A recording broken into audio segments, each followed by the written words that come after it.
प्यारे बच्चों, आज हम लोग दो अलग अलग न्यूमेरिकल करेंगे, जिसपे एक न्यूमेरिकल हमारा थिन फिल्म पर रहेगा और एक रहेगा वेज शेड फिल्म पर। थिन फिल्म पर हमने पिछले लेक्चर में भी दो न्यूमेरिकल किया था, तो एक बचा हुआ था। वैसे तो बहुत सारे न्यूमेरिकल्स हैं, बट हम वही न्यूमेरिकल करा रहे हैं जो एग्जाम में आए हुए हैं। ओके, तो चलिए, ये कई बार आया हुआ है एग्जाम में, इसको पढ़ लिया जाता है कि white light is incident on a soap film. Soap film में क्या इंसिडेंट हो रहा है? White light, multi coloured, 7 colours at an angle sine inverse 4/5। तो आपका ये फिल्म था। सोल्यूशन में अगर हम देखेंगे, पहले समझ लें, तो ये फिल्म होता है, यहाँ एंगल आई बनता है और आई दिया है sine inverse, i equal to क्या दिया है? Sine inverse 4/5। तो साइन आई क्या होगा? 4/5। And the reflected light is observed with a spectroscope. तो रिफ्लेक्टेड लाइट किससे देखते हैं? स्पेक्ट्रोस्कोप से। तो थिन फिल्म में दो चीजें हैं, एक interference in thin film due to reflected light और एक है interference in thin film due to transmitted light. अब यहाँ कहा गया है कि रिफ्लेक्टेड लाइट इज ऑब्जर्व्ड, इसका मतलब क्या है? Interference in thin film due to reflected light. फिर क्या है? It is found that two consecutive dark bands, दो कंजिक्यूटिव डार्क बैंड, मतलब एक 10 है, एक 11 है, एक 15 है, एक 16 है। तो इन जनरल क्या बोलेंगे हम? एक n है और एक n+1। डार्क बैंड मतलब कंडीशन फॉर मिनिमा। तो इसके लिए हमको देखना होगा कि रिफ्लेक्टेड लाइट में, थिन फिल्म में कंडीशन फॉर मिनिमा क्या होता है, जो कि क्या होता है? 2μt cos r equal to n lambda correspond to wavelength this. तो अब अगर व्हाइट लाइट है तो उसमें 7 कलर्स होंगे, तो वहाँ पर 2 कलर लिया गया है। एक का वेवलेंथ इतना है सेंटीमीटर, 6.1 10⁻⁵ सेंटीमीटर, और एक क्या है? 6 × 10⁻⁵ centimetre. If refractive index of film भी 4/3 म्यू दिया हुआ है, तो थिकनेस निकालना है। तो डार्क बैंड का कंडीशन लगाएंगे, 2μt cos r equal to n lambda. तो क्योंकि यहाँ दो वेवलेंथ हैं, लैम्डा 1 और लैम्डा 2, तो दोनों के लिए अलग अलग हो जाएगा। एक के लिए हो जाएगा n लैम्डा 1, और चूंकि कंजिक्यूटिव है, तो अगर इसके लिए n है तो इसके लिए क्या होगा? n+1। ठीक है, तो पहले हम क्या लिखेंगे कि गिवन क्या है। ठीक है, तो गिवन में है i equal to sine inverse 4/5। Therefore sine i क्या है? It is 4/5। और क्या है? एंड म्यू इक्वल टू 4/3 यहाँ दिया गया है। अब जो हमारा फार्मूला है उसमें होता है 2μt cos r equal to n lambda. cos r निकाल लें, cos r तो दिया नहीं है, तो हमारे पास एक फार्मूला है from Snell's law. Snell law क्या कहता है? फ्रॉम स्नेल्स लॉ कि जो sine i by sine r है वो क्या होता है? म्यू, है ना। देयरफॉर साइन आर क्या हो जाएगा? साइन आर क्या हो जाएगा? म्यू यहाँ आ जाएगा, साइन आई बाई म्यू। तो साइन आर क्या हो गया? साइन आई क्या है आपका? इट इज 4/5, और म्यू क्या है? It is 4/3। तो जनरली आपका साइन आर हो गया 4/5 और ऊपर जाएगा 3/4 हो जाएगा, इट इज 3/5। लेकिन जो फार्मूला है आपका डार्क बैंड के लिए जो आता है condition 2μt cos r equal to n lambda, जिसमें cos r चाहिए होता है, हमको मिला क्या है? Sine r। तो cos r निकाल लेंगे हम, क्योंकि हमारे पास रिलेशन है साइन और cos में। क्या रिलेशन है? कि जो cos r होगा √1 - sin square r। Okay, cos r क्या होगा? √1 - 3/5 का square. in 9/25. It is under root 1 minus 9/25 root 25 minus 9 upon 25, और 25 minus 9 क्या है 16,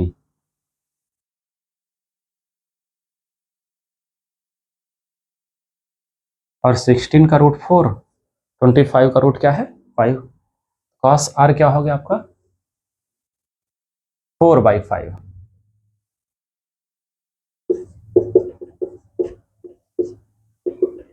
ठीक है, it is your equation 1।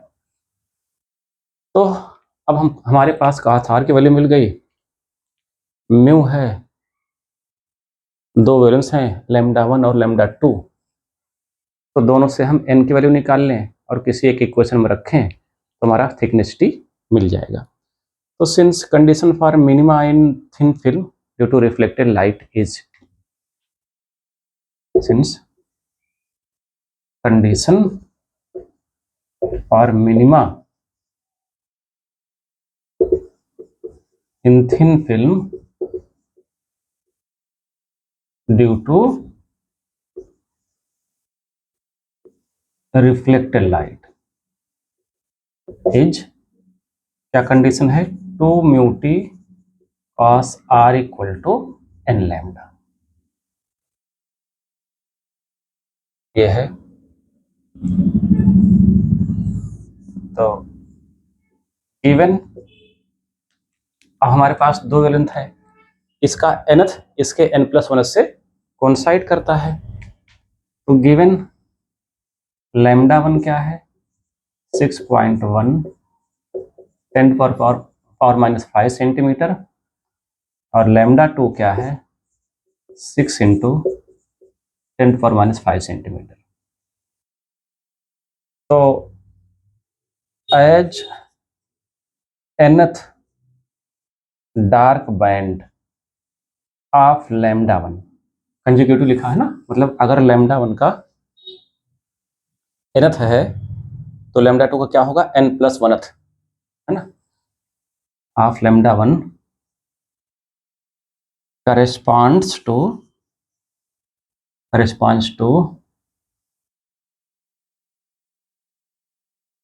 n+1th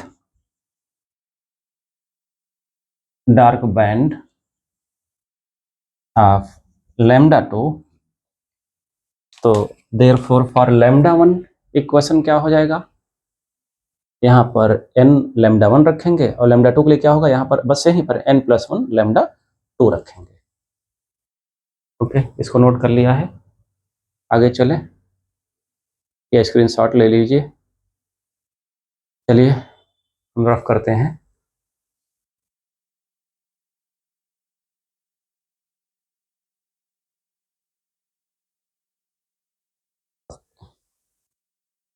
इसको भी रफ कर दें, cos r की वैल्यू आपको मिल गई।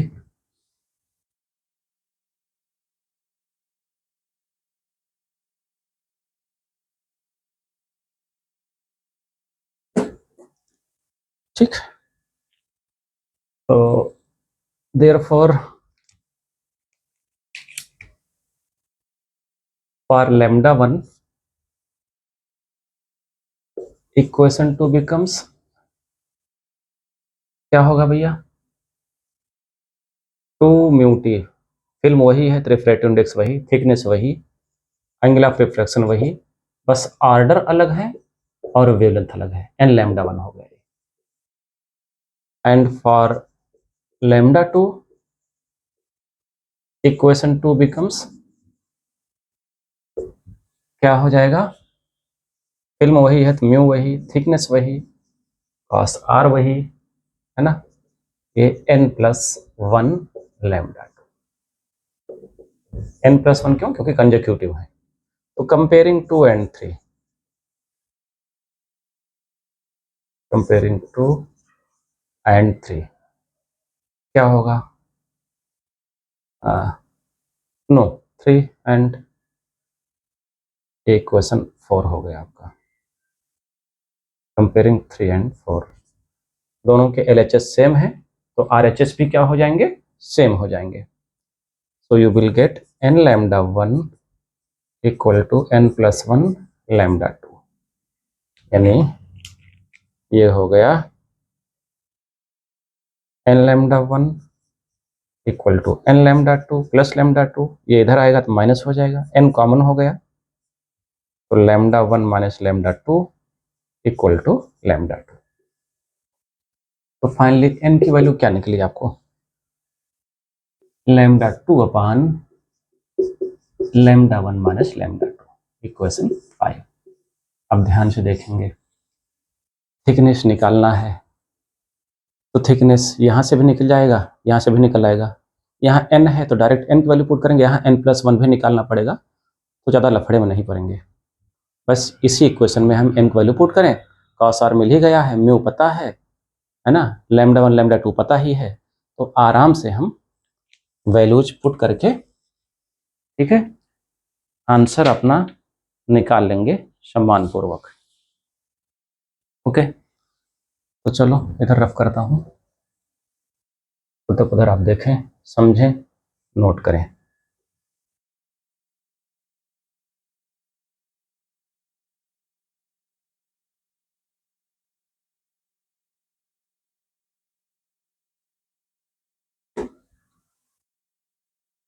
तो इस इक्वेशन में यूजिंग 5 in 3,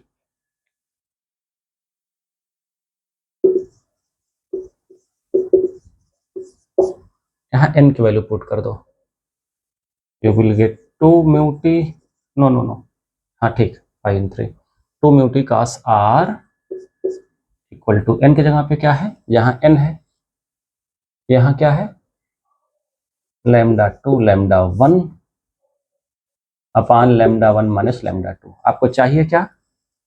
देयरफॉर आपको निकालना है thickness, calculate the thickness. Thickness t क्या हुआ, ये उधर जाएगा, lambda 1 lambda 2 upon lambda 1 minus lambda 2 two mu cos r, ये डिनोमिनेटर में। अब putting values, let it be your equation 6।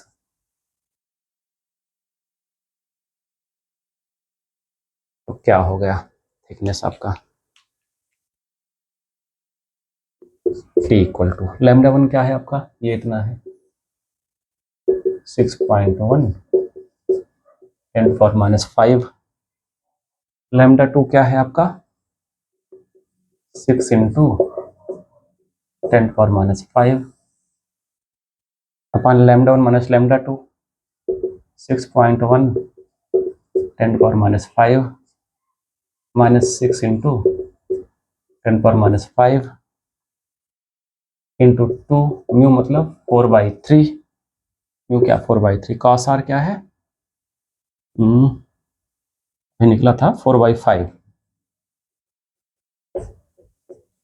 It was, cos R क्या था 4/5, तो 3/5 ऊपर गए, है ना, टी क्या हुआ 6.1 इंटू 6, और ऐड हुआ 10 पावर माइनस 10, और ये 6.1 माइनस 6 10 पावर माइनस 5। अच्छा, ये 3 और 5 भी ऊपर जाएंगे, 4 4 जा 16, 2 जा 32, ये 0.1 आएगा, पॉइंट पावर माइनस 6 हो जाएगा। इस सब को सॉल्व करेंगे, आप सॉल्व करिए, ये कैलकुलेशन का पार्ट है, इसको जब सॉल्व करेंगे तो you will gate 0.0017 centimetre, 0.0017 centimetre. ये मैं बुक का आंसर बता रहा हूँ, आप कैलकुलेशन चेक जरूर कर लें, मेथड हमारा फॉलो करें, लेकिन एक बार न्यूमेरिकल वैल्यू आप जरूर चेक कर लें खुद से, दैट मे डिफर और मे बी करेक्ट, ठीक है, तो पहले चेक करें, है ना, पहले इस्तेमाल करें फिर विश्वास करें, ये वैल्यू आप खुद निकालेंगे, बट प्रोसीजर आपका यही रहेगा। ओके, इसको देख लीजिए और नोट कर लीजिए। तो हमारा अगला न्यूमेरिकल जो है वो किस पे है? वेज शेप्ड फिल्म पे है। क्या है? Light of ways shaped film क्या होता है पहले जान ले, हम लोग जाने भी हैं कि अगर एक हॉरिजॉन्टल प्लेन है, एक इंक्लाइंड प्लेन है, यहाँ एंगल थीटा है, इसके बीच में जो भी फिल्म इनक्लोज होती है वो क्या होती है? Wedge shaped film. और ये थीटा क्या है? Angle of wedge. तो कह रहा है light of wavelength 6000 angstrom, 6000 angstrom की लाइट इस पे इंसिडेंट हो रही है, lambda equal to 6000। Falls normally, अब नॉर्मली है, जहाँ नॉर्मली वर्ड आ गया वहाँ पर I0 और R0 हमने नंबर ऑफ टाइम्स बताया है। एंगल ऑफ इंसिडेंस I भी 0 और R भी 0 है। On a thin wedge shaped film of refractive index 1.4, mu क्या दिया है फिल्म का? 1.4 दिया है। Forming fringes that are 2 millimetre apart, ठीक है। अब 2 मिलीमीटर अपार्ट फ्रिंजेस ऐसे बनी है कि एक दूसरे से कितनी दूरी पे है? 2 मिलीमीटर अपार्ट। तो दो सक्सेसिव फ्रिंजेस के बीच के डिस्टेंस को क्या बोलते हैं? फ्रिंज विड्थ, यानी ये बीटा दिया हुआ है 2 mm। अब अगर आप find the angle of ways in seconds, वैसे तो इससे रेडियन में आएगा, है ना, फिर उसको डिग्री में चेंज करेंगे, फिर क्या करेंगे? उसको सेकंड में चेंज करेंगे। ओके, जब भी डिस्टेंसेज में लेते हैं हम चीज़ों को, तो हमारा जो एंगल थीटा वो किस में आता है? रेडियन में आता है। रेडियन को हम किस में चेंज करेंगे? डिग्री में। कैसे चेंज करेंगे अभी देखते हैं। आपको ऐसे आना भी चाहिए बीटेक लेवल पे या बीएससी लेवल पे, लेकिन अभी हम भी कराएंगे, और फिर डिग्री को सेकंड में चेंज करेंगे। तो चलिए स्टेप बाय स्टेप चलते हैं। तो जैसे मैंने बताया आपको कि न्यूमेरिकल में सबसे पहले हम यूनिट्स देखते हैं। जैसे लैम्डा दिया है एंगस्ट्रॉम में, बीटा दिया है मिलीमीटर में, तो सारी यूनिट्स एक में होनी चाहिए, सबका मालिक एक।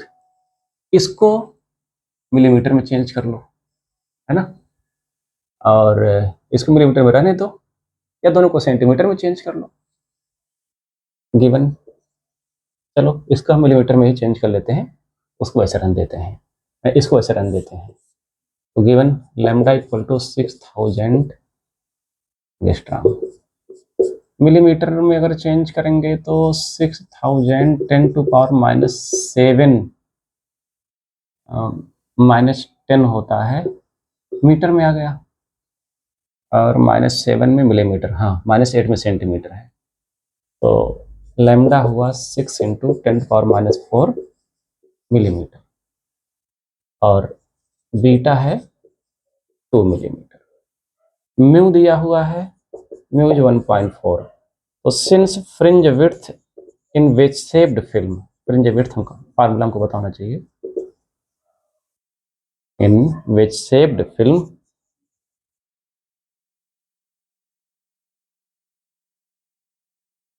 बीटा क्या होता है? Lambda upon 2 mu theta. Therefore angle of wedge, यही हमको निकालना है, एंगल ऑफ वेज थीटा निकालना है। थीटा यहाँ आएगा, बीटा यहाँ जाएगा, theta will be lambda upon 2 mu beta. अब वैल्यू पुट कर दो, तो लैम्डा है आपका 6 × 10⁻⁴, तो म्यू है 1.4 और बीटा है 2। इन सबको सॉल्व करेंगे तो ये आता है 10.71 10⁻⁴ मिलीमीटर। नहीं, सॉल्व करेंगे तो ये आएगा 10⁻⁷ 10⁻⁵